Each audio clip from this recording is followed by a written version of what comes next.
Bears, blog, boys, you know it all, computer, analytic, geeky nerds. Michael Schneider, Tom Cavanaugh, the Bear, blog, boys, know-it-alls. Doing some podcast somewhere. Nobody wants to hear you. Geeks, you pencil-pushing, skinny jean wearing geeks, you. Coming to you live from our mom's basement, this is the Bears Blog Boys podcast. I'm your co-host, Tom Cavanaugh, here with my good buddy and other co-host, Michael Schneider. Schneider, man, it was a weird weekend without the Bears. I mean, it was a less stressful weekend for sure, not having to worry about the results of a Bears game. But the Bears are coming back this week, obviously, on Monday to play the Commanders. But how was your bye weekend, man? How did you celebrate not having to stress about the Bears? Yeah, it was actually good. Just kind of locking into red zone, watching ball. Really a devastating fantasy weekend for me. But other than that, definitely enjoyed watching the games with, I feel like when you watch the Bears, it's like really, going up and down, and it's really stressful.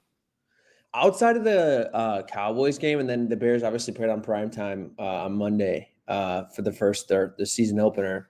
I feel like I really wasn't able to enjoy red zone. Like I was just like so down that they got killed by the Lions, and then the Raiders game was so back and forth. I wasn't really focused on anything else. Still, yes, it was very nice to just kind of. Obviously, I love watching the Bears. I love how invested we are. But yes, it was kind of nice to have a break from the emotional roller coaster that has been the Bears so far this season. And we're going to get right back on it against the Commanders. But we're not going to preview the Commanders game today. We'll probably shoot to do that on Thursday. What I wanted to do today, because since we talked about it on the last episode, about some hypothetical trades that the Bears could make, whether that's being the aggressor and buying guys before the deadline or trading some away, which I do think there are some reasonable options the Bears could make to kind of forecast or I guess be proactive next year and clear some money and by making these moves now. I don't know if Ryan Poles will see it the same way. I don't think he's really ever been in this position where he's had talent he could trade away outside of when they were actually rebuilding and everyone was basically available. So I don't know how forward thinking he'll be, but I wanted to see if we think they should be forward thinking, Snyder. So I don't know. Do you want to get this started? I have some banger trades. I can start small, or I can work our way up big, or I can kind of get the bangers out the way. I mean, however you want to do it, Snyder. I say we start small. All right. So the obvious ones, I mean, these could still be a banger. But the obvious ones I had was a third for Breece Hall or a fourth for Alvin Kamara. Which one would you rather do, or would you do neither? So if I were to go down that route, I'll do the third for Breece Hall, just because of age. And again, I'm a believer in the talent, believer in the Ben Johnson offense, believer that that's really the missing piece to unlock the most of this offense. And I just think it's something that, help us move the chains. It puts the quarterback in more neutral passing downs, keeps the defense, on their heels of not knowing really what we're going to do. So I think it helps beyond the value of the third round pick. And then also, as we speak, I think he is on a rookie deal. And, you have a conversation. Do you extend him after that? Well, maybe you should after, giving up a third round pick. But if he's making maybe a Kyron Williams contract, just based off a half season of production with the Bears, I'm okay with that versus, and I think it's almost an indictment on my GM versus for him to scout the position of need. I'd rather just have a guy. I don't think I would trade a fourth for Kamara. I think if I was in the Kamara sweepstakes, it would be cheaper. But then again, if there's playoff teams bidding, I don't know if you can get them for any cheaper. So I think I just, bite the bullet and put my chips in for Breece Hall. Hopefully maybe he's a long-term piece and he can grow in this offense. You don't really have to worry about, paying a free agency, drafting someone. You could just figure it out now in season. Yeah, maybe I should have reduced the price for Kamara Center. That's a good point. I mean, that's the thing. You don't know with these guys because running back is not a position that's really. It's not like offensive line, right? Where teams would be willing to pay a lot across the league for these guys. I think there's only a handful of teams that will be in the market for a running back unless there's any more injuries that happen. The teams that come to mind are obviously the Bears, the Chiefs. The Cardinals, with their current situation, how banged up they're at running back, maybe they'll be buyers if they're feeling really desperate that this season is that important to where they need to make that move. So, Snyder, if it was a fifth for Alvin Kamara, does that change your answer at all? Man, that's a tough one, man. The thing I weigh out with this situation is for Brees Hall, you definitely I think have to extend him, which the Bears could do that. And that's not off the table. I'm looking at their cap in 2026, and if they cut Tremaine Edmonds, cut DeAndre Swift, and then trade a player we're going to talk about, they'll have they'll have around $43 million in cap space in 2026. Everyone's kind of worrying about the cap. And look, I'm not saying it's been the best managed this past offseason. I think there are some decisions I would want back. But there's still enough money to make this extension to where like a Kyron Williams contract, Snyder, sounds extremely doable. Like I think that's if you could get him on a little bit of a markup, let's say he's making like $1 million more a year on that same contract, and you're giving him basically like what one or two more $1 million guaranteed, I'd be totally on board with that. I think that would make a lot of sense. A third round pick is tough to give up, but there are other avenues to get that draft capital back. I think if you make some of these other players available. So I don't hate that. And look, I don't know enough about the 2026 class to like have a good feeling one way or the other, but I have heard it's not a good offensive skill position group. So this would make sense. I think Brees Hall is not hitting free agency. I think he's either going to stay a Jet and be extended or he's going to get traded. So if you want him, you're going to have to trade for him. Yeah, I am definitely leaning towards Brees Hall just because I think he is when you just eye test and you kind of look past the situation. Like he's a damn good football player. He just moves different, and I just think he unlocks something in the Bears offense that could really take us over the top. So yeah, I have no problem sending the third time. I just wouldn't look back and just kind of adjust from there with some moves that you talked about. And then again, if you want to change it to a fifth round with Kamara, I think I still go towards Brees Hall, just because maybe it's a long term piece to where hey he comes in, learns the lingo, builds this chemistry, you extend him, and then he gets even better. To where Kamara, like you just don't know how long you're gonna get. You don't know what he could lose. As he's aging. So I think I would, even though it's a little bit steep, I'd rather give up a third for Brees Hall. Yeah, I like that. I like that thought process, Snyder, because like with Kamara, he's 30, right? Like, and I think we know like he's not the same player he once was, right? You're getting definitely a lesser version. Is he even a guy like who could carry the load? Like, right? I think right now, like the Saints have kind of said no, but I don't know if that's because they're trying to like phase him out and eventually trade him. But like he's been a volume sponge for a couple years. I don't know if he's been like the best actual running back. Yeah. And with Brees Hall, I think there's always been like this idea that he's better than the Jets allow him to be, which could be the case. And I'd be willing to figure that out with Ben Johnson. Like that would be really, I think, a good thing for this Bears team that needs more talent in the running back room. But I think there's also risk with Brees Hall to some extent is like, okay, has he just been like a guy that will always be kind of viewed as he should be better than he is? That's very possible too. But even this version of Brees Hall, I think, would just be a significant upgrade in this room and kind of give a Bears an answer at a position that's really important for this team. And that's my mindset behind it. It's how important it is for the Bears and what it can unlock, like what it could do in, no more. I think it would severely reduce the second and longs, the third and longs, and then here the league has evolved. It's just like, you average 5-6 yards per carry. What that does to a defense is that wears them down mentally, physically, what it opens up into play action, especially how aggressive Ben Johnson is on fourth down. It makes the whole sequence of events so hard to predict as a defense. And it's just another thing that puts our quarterback at an advantage when you are running it down someone's throat like that. So like that's the value that I see. It's just not just like, hey, running back. It's no, this thing could really enhance the whole entire operation and unlock an offense that's already seen significant improvement.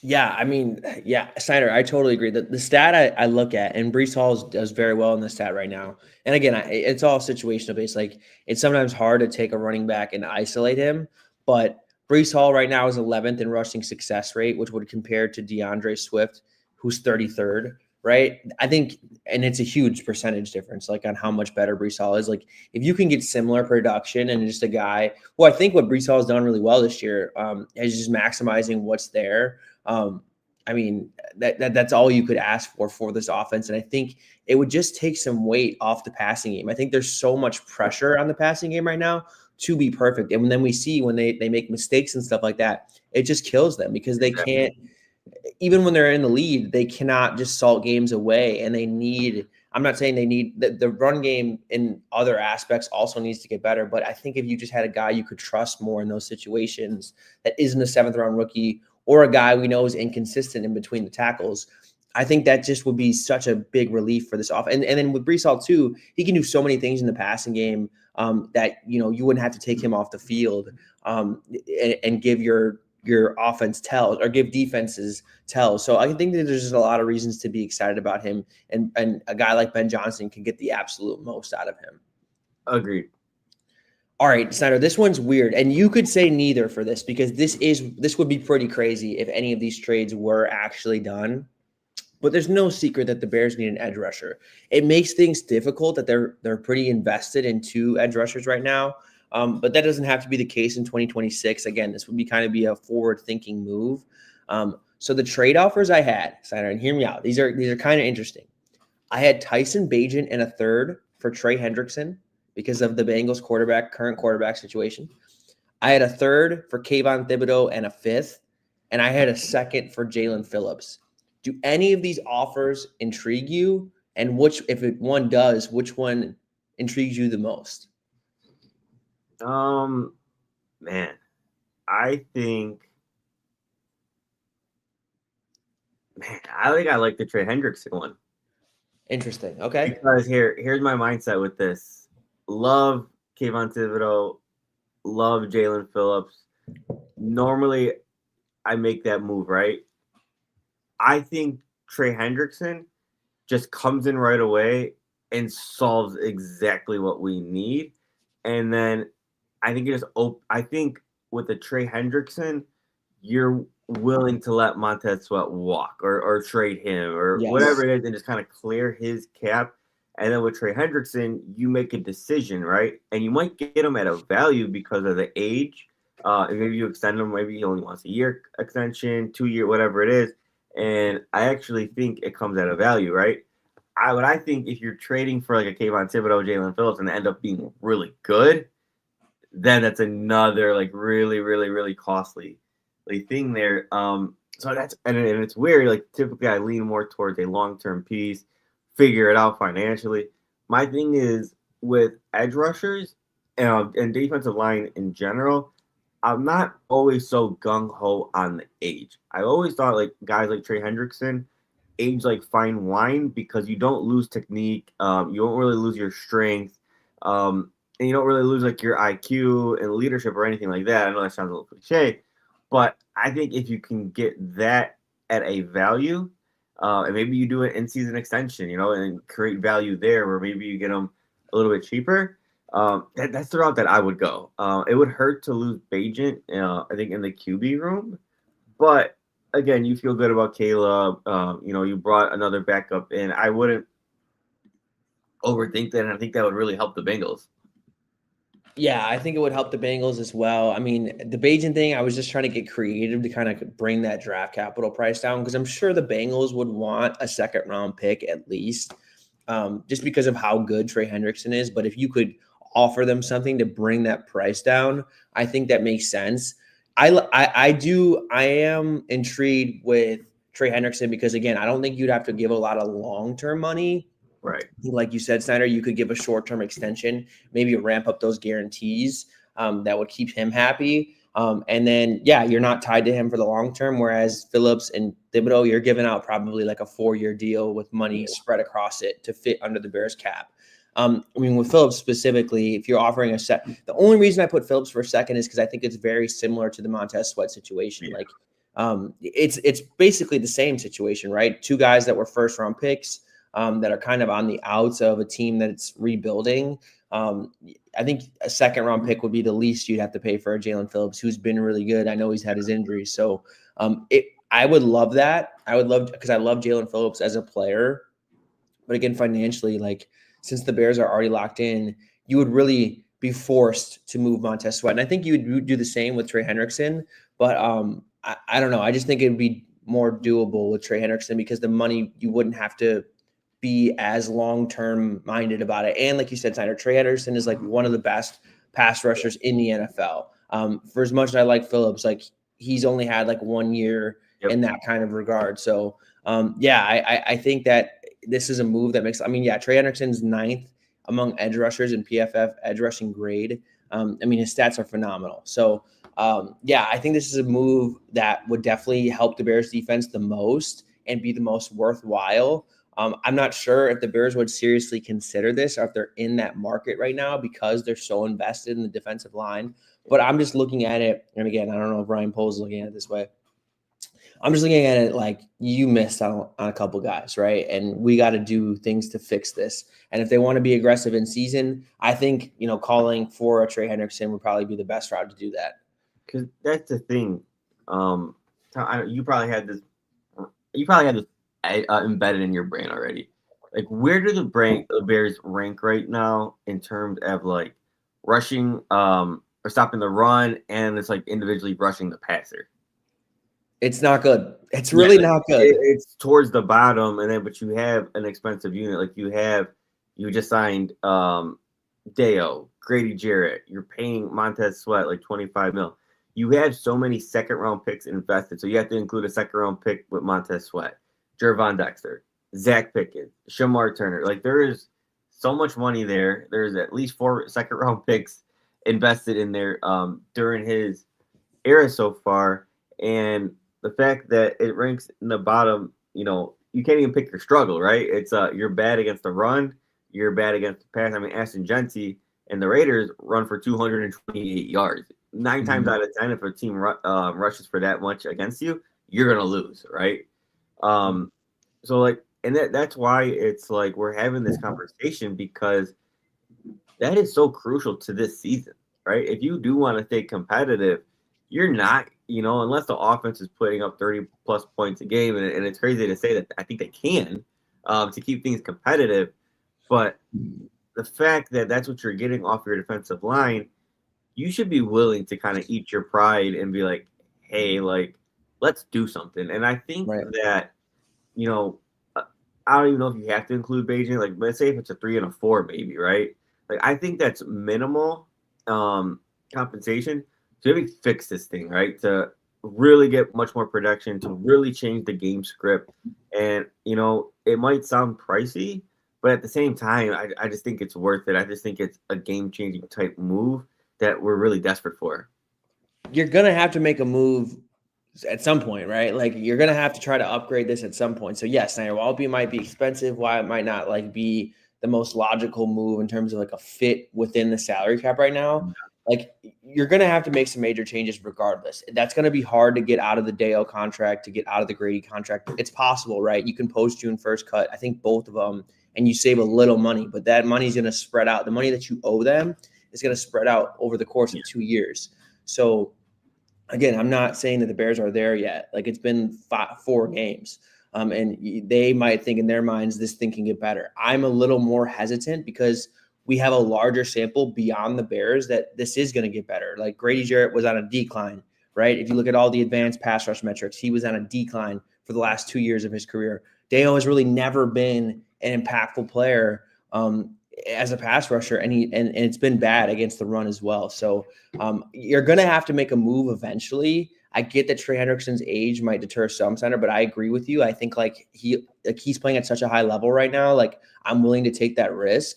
And yes, Snyder, you're totally right. The Bears are 32nd among quarterback pressure percentage. Yeah. And they're like in companies with the Saints, the Panthers, the Raiders, the Titans, the Ravens, who are horrible, right? Like a horrible defense. So, I mean, they are like at the very bottom of the league. And this is one of the most highly invested position groups on this roster. So it's going to have to change if you want to take the Bears as a serious team in this division. It's going to have to get better, and you're going to have to take swings like a Trey Hendrickson, or maybe if Jalen Phillips hits the market, which I don't know. I think kind of like the Breece Hall situation, I think he's either going to stay a Dolphin or get traded. I can't see them really letting a guy like Jalen Phillips hit the market.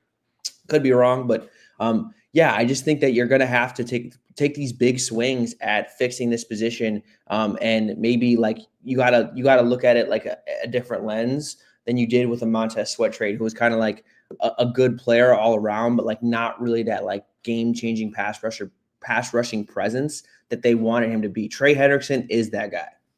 Yeah, and I mean here, I'm just looking at a PFF grade time. You might have a more advanced metric. What you said, 30-second to get for pass rush, bottom 5 in run defense grade, right? Yep. I know that's just a grade, but there's probably more. There's better ways to probably look at that. But again, it just goes to show it's like you don't have something to fall back on. Like, okay, hey, they're not good against the pass, but maybe they're collapsing the pocket, they're setting the edge, and teams aren't running down our throats.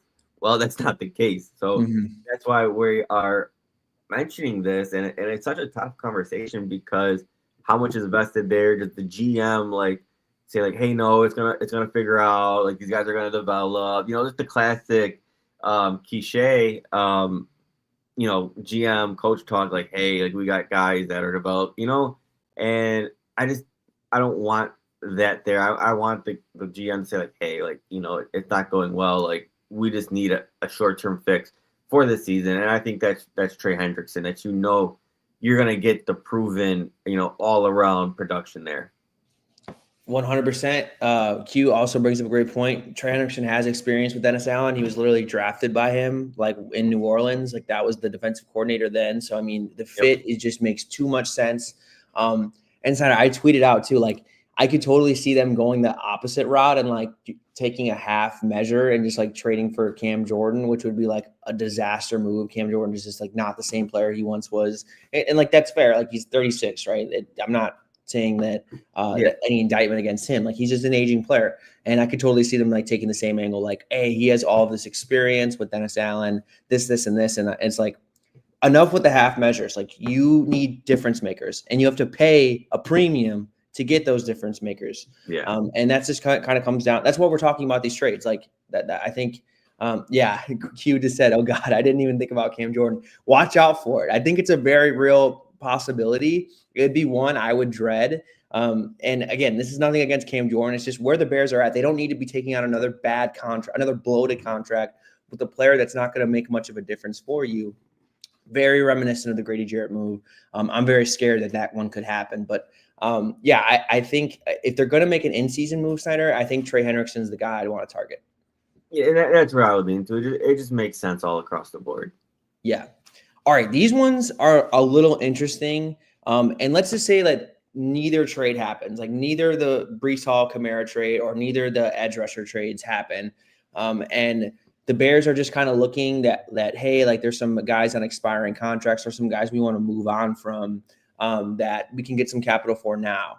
And Sarah, the Chargers are incredibly banged up on the offensive line. They start off the season incredibly hot, and I think it's really the lack of offensive line depth and all the injuries that they've suffered have really hurt them. So if they came calling Ryan Poles, Jim Harbaugh is like, hey, I got a great relationship with the McCaskey family. Like we can do great business. We did the Keenan Allen trade. You guys just benched Braxton Jones. Like, is he in your plans? What if we give you a 4th round pick? We'll give you more than you guys even invested in him. He's in the last year of his deal. And we'll give you guys a 4th round pick, and you can just forget about him and get something for him. Stein, are you making that trade? Oh yeah, you're hammering it in. Here earlier in the season, I would have said no because I valued at least him being that like bridge player, or worst case scenario, maybe the depth. But here, the way it's shaken out, it's clear like this coaching staff doesn't see it with Brett. Like the leash is so short. I'd be so surprised if we do get a fourth round pick. That's why I would hammer it in. Um, you know, I think maybe for like a sixth or a seventh, I think you just kind of keep him and maybe just I don't know if maybe you get the comp pick type of game, whatever it is. But I think for a fourth or fifth, I think I hammer it in. Just because again, he's not in favor with this coaching staff. And you get back what it may be better than what you paid for him in draft capital. But yeah, I think for a fourth or fifth, I do it. I just don't know if I get that. But at the same time, offensive line aren't available in season, so like maybe that drives up the market. He's very inexpensive as far as a contract. So I mean, maybe I could see it, but yeah, fourth or fifth round pick, I think I just do it. Yeah, I think I'd only do it with the fourth round pick. And again, that kind of just comes back to like I don't have a lot of faith in Theo. I think that Braxton Jones will play again for this team. But like I agree. I think sometimes when the business is just too good, you can't pass on it. However, I feel about Theo Snyder, you said it perfectly. Braxton Jones is not going to be on the Bears team in 2026. No. So you might as well get something for him. I would only do it to make it worth my while. I think if you got offered a 6th or 7th, you could probably get that as a comp pick anyway. Yeah. So that's not really enticing me to make that trade. Even a 5th, like I get it that would be kind of great to get exactly what you paid for him after 4 years. But I think a 4th is like the only way I'm doing it, just because I do think like his services can still help this team. I know it's not been a great run out so far with this new regime, but at the same time, I just think he's still the Bears' second most reliable tackle. And I just have my doubts about Theo. I have my doubts about Ozzie in this year for Ozzie. I think he's just going to take some time, and it could be a huge problem for the Bears if they don't have I know Braxton has been great, but like I still think he can be like a baseline average starter. Yeah. Yeah, anything less, it probably makes sense to keep him for the depth. Fourth round pick, yeah, I think you just take that to the bank and you hammer that. Yeah. All right. I have kind of the same thought process with the next guy. And this one, it might be controversial. I think this could be very controversial. So the Cowboys come calling. It's Matt Eberflus. You see Matt Eberflus is calling you. You're Ryan Poles. You're like, oh, God, what can this guy possibly want? And he's like, hey, you guys just played against us. You whooped on us. Our defense is really struggling. We need some defensive pieces. And I know your guys' defense has also struggled. You're really invested in the defensive line. Do you guys want some cap relief? Like, do you want to get rid of any of your big contract players? I would just love to have Montez Sweat back under my coaching. We'll give you a 3rd round pick for Montez Sweat.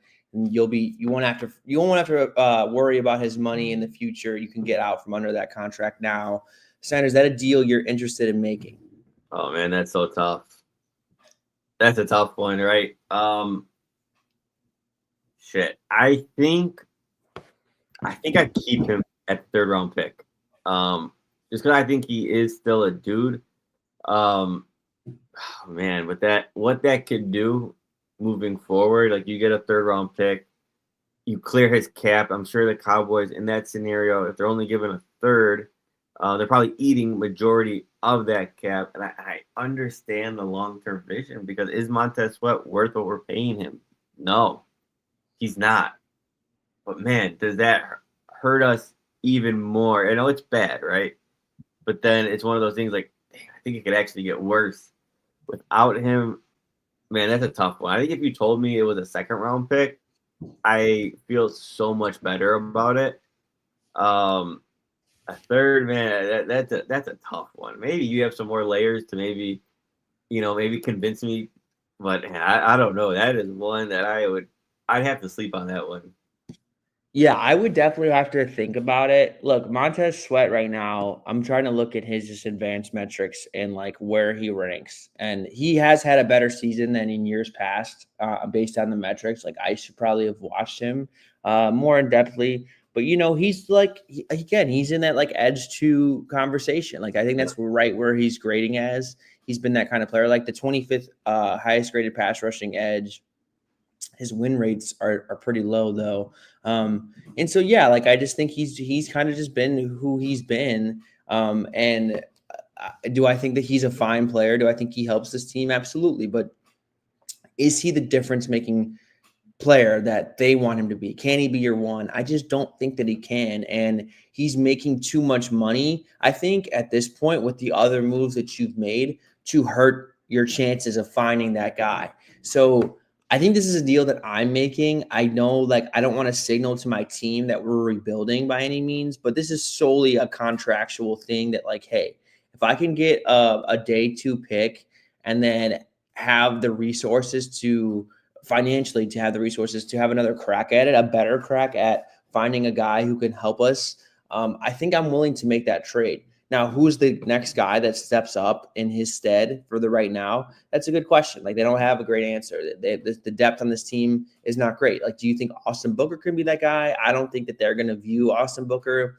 as a guy they think that can be a starter on every down. So, yeah, that definitely opens a lot of problems to an already problematic defensive line. But again, like I'm thinking the long term, and you just can't roll in to next season with this same group. You can't do it. So I think you need to change, right? Like you need a big change, and he's the easiest person to get rid of to make that change, to make an effective change, because you got to get out from under his money. Yeah, and that's like one of those things. It's hard to say no because what it could provide, but I don't know, man. I think this is like maybe something I'm leaning towards the off season, and Yeah. I think that may even drive the price down to like maybe even a fourth. But I think that's what you do. I don't think I would trade him away right now for a third, just because I don't want it to get worse than it is, and I think it would. So I would say no to that right now, but I totally understand where your mind is at a long-term thing. But I think I'd be willing to sacrifice, like, hey, let's wait to the off season, and hey, if that price drops down to a 4th round pick, and we can get some, a lot of cap savings there, I think I would still do it, and then just kind of just totally retool that group as a whole. Yeah, and that's fair. I mean, they could if they didn't trade him this year, it's not like they're like behooving themselves next year. Like if they cut him actually they are. So they kind of are behooving him. They would have to trade him next year as well to get the financial relief. But if they traded him this year, they clearly saved the most money, right? If they traded him this year, they would be on the hook for his contract for no money in 2026, and they'd save around, if I'm doing the math quickly, they'd save around $25 million in 2026 if they trade him this year. I mean, that's a lot of money. That's basically, you have free reign to attack the edge rusher position again.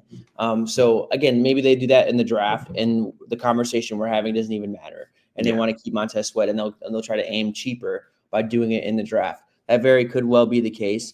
But again, I think I would just rather have the resources to attack other positions on this team. I mean, the defense in general, if it keeps playing like this, which I don't see how it's going to get any better, like any marginal, I don't think it's going to get like better in any meaningful way. I think it's going to be still a defense that's really, really struggling.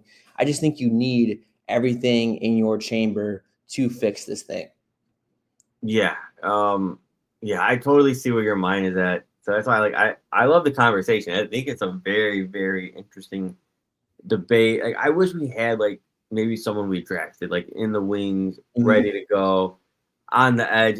Is that Shamar Turner? Like, I don't know. And I think it's too early to tell there. I wish, if you told me like, hey, you seen flashes of Shamar Turner, like he could be that dude, like maybe you can entertain it. And, that maybe could still happen, but I just don't think that's right now. So I think my shift is like, hey, let maybe Shamar Turner develop, let Montez Sweat hold it down, and then maybe you explore the trade. Even if the price goes down, what you'd be saving financially makes it worth it. And if you can get anything out of it, I think you can be okay and just maybe revamp it. Yeah, and again, like you could still save money next year. Like you said, it's not going to be like this is going to make or break their their ability to attack the position next year. And like, you don't want to get to the point where like you're even more unserious of a defense, because he is one of your better players. I just think that doesn't really say a lot on a defense that's so bad.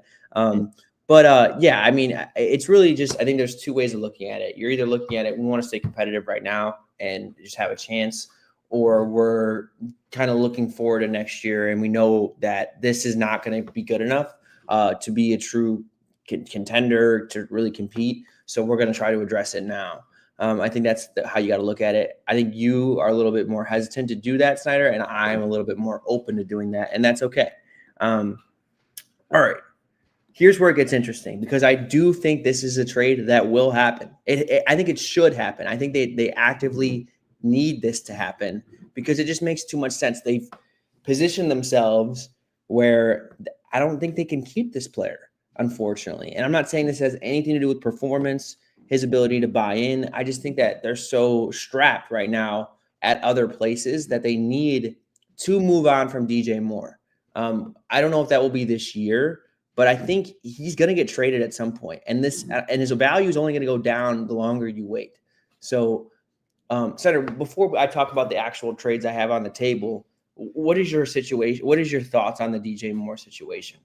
Yeah, I think it sucks. I do think he is a way better player than the stats from last year and this season say.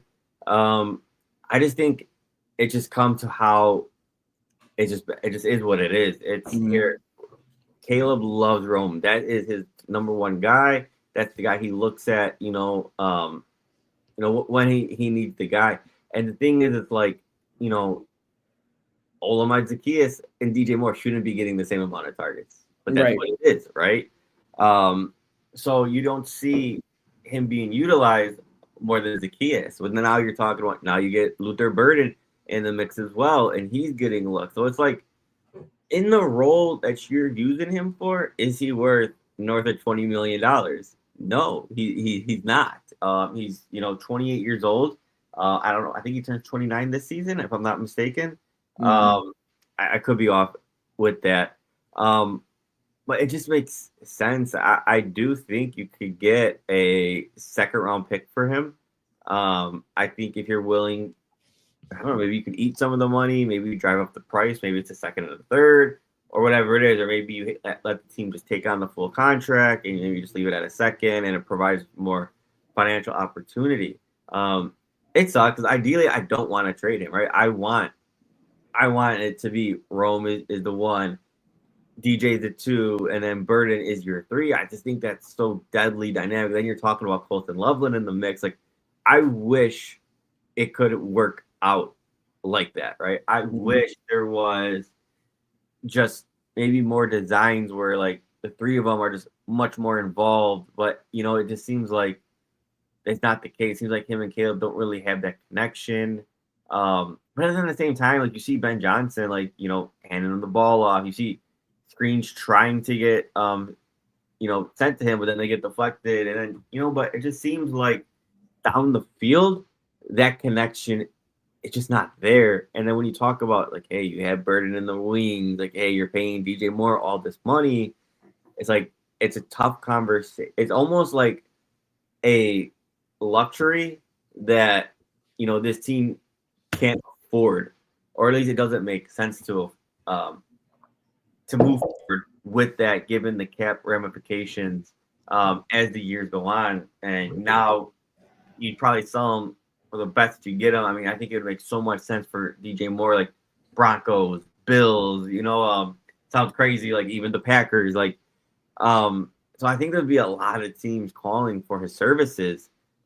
And if you can get, a second, maybe you squeeze in a second and a fourth, whatever it is, I think you really have to have that tough conversation. But it's one of those, it's like, I had a hard time wanting to trade Montez Sweat because I don't know who the hell would replace him. And I think already bad unit can end up being disaster, even worse. But now when you talk about DJ Moore, it's like, hey, you have Rome, you have Zaccheaus, reliable, you have Burden in the wing, you strip 10th overall pick on, a tight end that you expect to, target a lot and move down the field. Like, where does that leave DJ Moore? And it's a tough conversation, but I think you have to. I think you have to talk about it. Yeah, I think you have to entertain it and pursue it because this is a really needed position around the league. I mean, you just listed off a ton of candidates about who could potentially trade for him. And I'll tell you the trades that I had because there's two different ones I think. And this could be totally hypothetical. I don't know if one of these teams will actually be interested in DJ Moore given on where they're at, but I just wanted to do it for the fun of the exercise. But yeah, I think the going rate would be a second round pick. Think it'd be very similar to the DK Metcalf trade. Yeah. And the nice thing about this trade is you don't even have to give DJ Moore any more money. I think he's on an extension. I think that will be very appetizing for teams that they can palatably make this work. And they don't have to kind of give him any new money or commit, but with any more guarantees. The Bears could pay out a lot of those. And that's what would happen if they traded him this year. They save over $28 million in 2026. And that's just, I think, if you're looking at any players, because we think that they're going to move on for some players next year, Tremaine Edmonds, DeAndre Swift are the ones that stand out in 2026 if they move on from those guys. Like, I think those are moves. But even if they make those moves, they're only around like $20 million. And I'm just looking at, I'm going to undo all the moves that I made.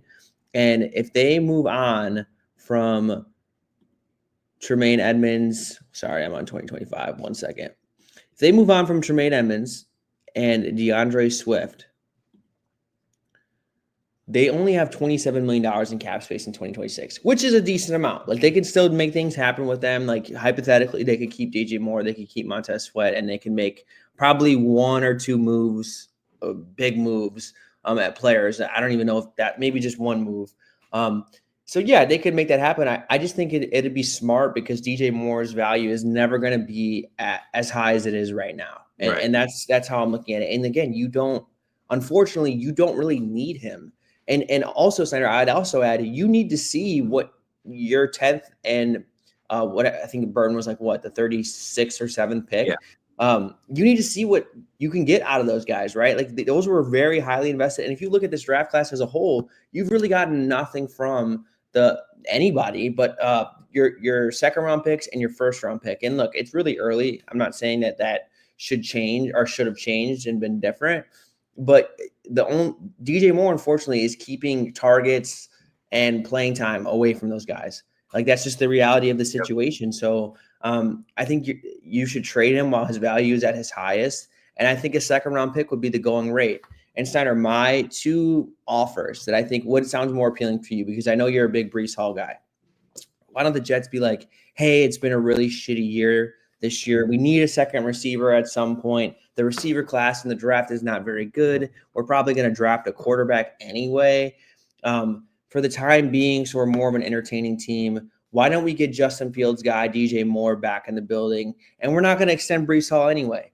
So we'll give you guys Breece Hall and a third-round pick for DJ Moore and a fifth. And then you get a call from Mike Vrabel, and he's like, man, A.J. Brown's not going anywhere in the Eagles. We can't get him, but we really love DJ Moore. And we'll just give you a second-round pick straight up for him right now.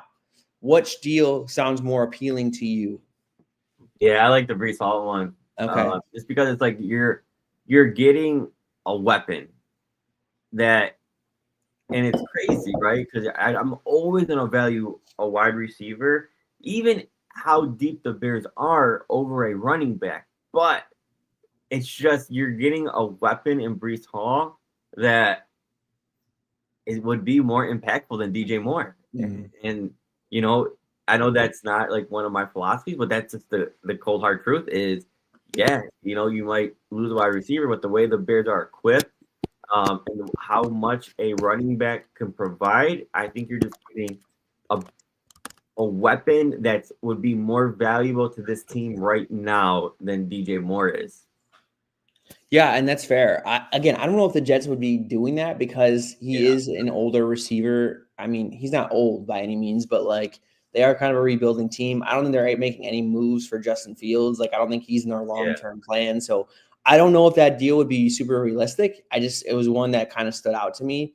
I think the teams that realistically would be in on DJ Moore, Snyder, you brought up a couple. I think the Patriots would definitely be in on DJ Moore. I think the Steelers would definitely. I don't know if they give up another second round pick. I wonder how that would go. how a trade could get done because they literally just did that with DK Metcalf. But I think the Cardinals could be in on DJ Moore. This is a really important year for them. Yeah. I think they need other weapons other than Marv. I don't know if Marv has really been the guy that they thought he could be. And then the Broncos, I think there's another team. I just don't think the Bears would actually make a trade with the Packers, even though they could use DJ Moore. I doubt it. Maybe the Bills could also be in on that as well. There's a handful of teams I think this would make sense. I don't know if the Jets offer would be realistic, but if I would say if any of those teams are offering me a second round pick, I'd probably hit accept. Yeah, it's tough, but I'm with you. Second round pick. I think I just swallow it and move forward. And hey, you drafted Burden, you drafted Loveland, you have Rome, you love Zacchaeus. You give him plenty of targets. It's just like his DJ Moore being gone, you really wouldn't feel it too much. And it sucks because I love the player, but it's just how it's shaken up in this offense with this quarterback. Yeah, it's an unfortunate reality. But like this is, if you're going to use those picks the way the Bears did on skill position players, like this is what was going to happen. It was going to eventually make him. I didn't think it'd be this soon, but it was eventually going to make him expendable. And they just need help in other areas, like especially around the defense. Like there's going to be a lot of turnover next year. And hopefully you can do a better job at getting the right guys in the building. I don't think they did that last season. Yeah. But you're going to need money. You're going to need draft capital to do that. And DJ Moore, I think, gives you both, right? He not only saves $28 million, but you also get a second round pick. Like you could use that on a linebacker, which you're probably going to need. You can use that on a safety, which you're probably, I would say you're definitely going to need next year. And so, I think this next year is going to really be about revamping this defense. And I don't think the Bears have enough resources right now to truly make a meaningful impact in one season. So, that's why I think the trade makes sense. If you traded DJ Moore next year, you don't save nearly as much money, and he's a year older. Our team's going to be willing to give up a second round pick for a 29-year-old, close to 30. That's usually when you worry about, okay, how long is this guy going to be? Especially with DJ Moore's case, his game is very much based on athleticism. Like I think teams will view it a little bit differently with him. So I think this is a trade among all the ones we talked about. You definitely need to be pretty not urgent, but you definitely need to be more receptive on making this trade. And it's probably one of the toughest ones. Yes. As far as, it's probably the hardest one to have a conversation about. But it's one of those, like, the hardest thing might be the most beneficial for your team. And that's why you need to entertain it. Yeah. So there wasn't really any other trades that came to my mind. Cole Kmet kind of stands out to me. Again, I don't know. Is Cole Kmet, like, trading him, is that really doing anything for you financially? What, you save like $8 million, I think, next year, something around those lines. You save, I think, his entire contract. So you save like $11 million, which is a decent chunk of change. I think, if you're not willing to move off of Sweat or DJ Moore, then maybe you think about that. But like, I don't think Cole Kmet, in terms of the draft capital you would get on top of the money that you save, is like really incentivizing me to trade him. I think just ultimately Colston Loveland needs to be getting the bulk of the snaps, and you really need to see how much of a focal point for this offense he can be. Exactly. The Cole Kmet, I think it's just a conversation it's more so next year conversation. Yeah. In the offseason, dependent how Colston Loveland does and how he's utilized moving forward. Yeah, that's kind of where I'm at. And maybe that's where we can end this episode. Like, I think this is really after the buys when you need to see how much can these rookies be a part of your plan, right, in year one. I think Luther Bird needs to get more snaps. I think I just talked about Colston Loveland. If you're not going to be aggressive at attacking a running back, okay, can Monangai actually be that complement to Swift? And could you allow Swift to be utilized in better situations for his skill set? Like, is that a possibility? You should feel good. You should feel one way or the other about that after the bye week to like really gauge, okay, can these guys take on a bulk of the load and be a bigger part of their this offense? So that's what the bye week is for. That's when we see rookies either bump up in snaps or just kind of fade out for the rest of the season. I know the Bears bye week was early, so it might be harder to gauge that. But this is the time I want to see the younger guys start to play more. Exactly, and I don't have a problem with that. I don't think you would lose. Like if you lose DJ Moore, you lose Cole Kmet, or even if you reduce Kmet's role, I don't think you wouldn't feel the hit. So that's why I don't have a problem turning towards that. Yeah, 100%. All right, Steiner, unless you have anyone else in mind to trade or to trade for, I think that's going to be it for us today. So we will be back to preview the Commies game. And until we meet again, y'all, keep it real. Bear down. Bear down.